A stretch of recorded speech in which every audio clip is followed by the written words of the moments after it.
अखंड भारत संभव है या ये सिर्फ एक राजनीतिक एजेंडा है? अखंड भारत यानी कि अनडिवाइडेड इंडिया, जिसे भारतीय राजनीति में बहुत बहस होती है। ये आइडिया थोड़ा ऐसा है कि अफगानिस्तान से लेकर म्यांमार तक एक बड़ा सा टेरिटरी हो, जिसमें आज के समय में इंडिया, पाकिस्तान, बांग्लादेश, नेपाल, तिब्बत और म्यांमार शामिल हो। लेकिन जैसे ही हम इस अखंड भारत के हिस्ट्री को समझने की कोशिश करते हैं, पता चलता है कि ये कॉन्सेप्ट सिर्फ एक सपना है।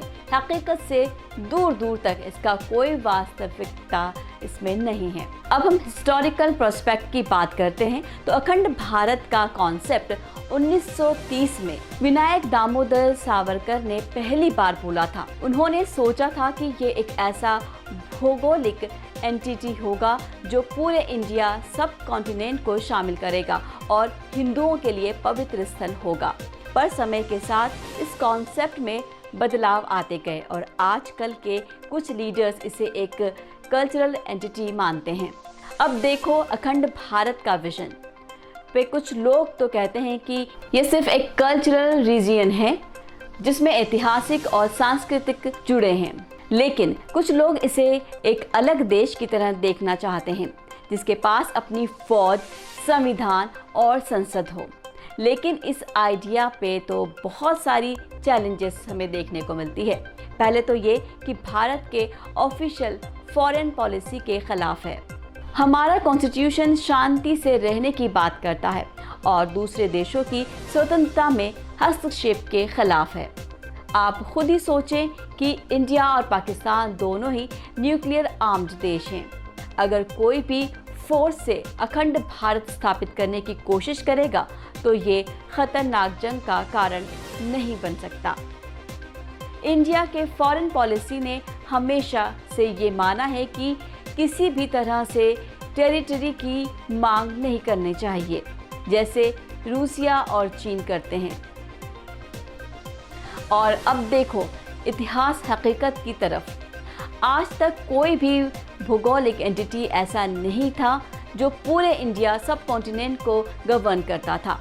मौर्यन एम्पायर, जिसका अशोकन रूल के साथ कनेक्शन है, वो साउदर्न और नॉर्थ ईस्टर्न इंडिया के कुछ हिस्सों को शामिल नहीं करता था। गुप्ता डायनेस्टी में भी लिमिटेशंस के साथ ही थी। इस ऐतिहासिक हकीकत से तो ये पता चलता है कि अखंड भारत का सपना बिल्कुल हकीकत नहीं है।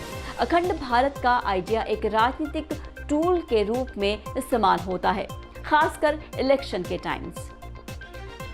ये एक ऐसा विषय है जो देशभक्तों की भावनाओं को टच करता है, लेकिन हमें ध्यान रखना है कि राजनीतिक भाषण और हकीकत अलग अलग है। और देखो अनरियलिस्टिक रियलिज्म का चार्म भी है। इस कॉन्सेप्ट में दुनिया भर के नेताओं ने ऐसे रोमांटिक नैरेटिव्स बनाए हैं जिनके पीछे कोई हकीकत नहीं होती है। अखंड भारत भी एक ऐसी ख्वाहिशपूर्ण बिरयानी है जिससे लोगों में एकता और राष्ट्रीय जज्बात जगता है, लेकिन हकीकत तो है कि इसे पाने की कोई प्रैक्टिकल पॉसिबिलिटी नहीं है। अंत में कहना चाहेंगे कि अखंड भारत एक दिलचस्प ख्वाब है, लेकिन प्रैक्टिकल नज़रिए से ये हकीकत नहीं है। भूगोलिक चैलेंजेस, हिस्टोरिकल एविडेंसेस और इंडिया के फॉरेन पॉलिसी स्टैंड्स के कारण ये गोल पॉसिबल नहीं है।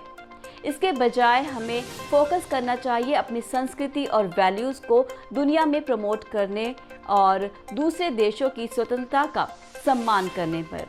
इसलिए एक यूनाइटेड इंडिया की ख्वाहिश न हो बॉर्डर रिड्रॉ करने में, बल्कि समझ और कोलैबोरेशन में हो। वो कुछ साइन बोर्ड जैसा कुछ लगा हुआ है, उसमें लिखा है कि ये I think you can read my recollection, ये कुछ अशोकन एम्पायर का description governance that he adopted. तो इसको मुझे नहीं लगता कि राजनीतिक विषय बनना ही चाहिए, और जो हमारे मित्र देश जो हैं वो समझेंगे। अगर कहीं कुछ उनको क्लैरिफिकेशन चाहिए तो मुझे लगता है उसमें कोई बड़ी बात नहीं है, और जो मुझे जो बताया गया है वो समझ चुके हैं। अब पाकिस्तान का तो आप छोड़ ही दीजिए, क्योंकि वहाँ ना समझने की आशा है ना हमारे यहाँ। अब मैं क्या कहूँ आपको।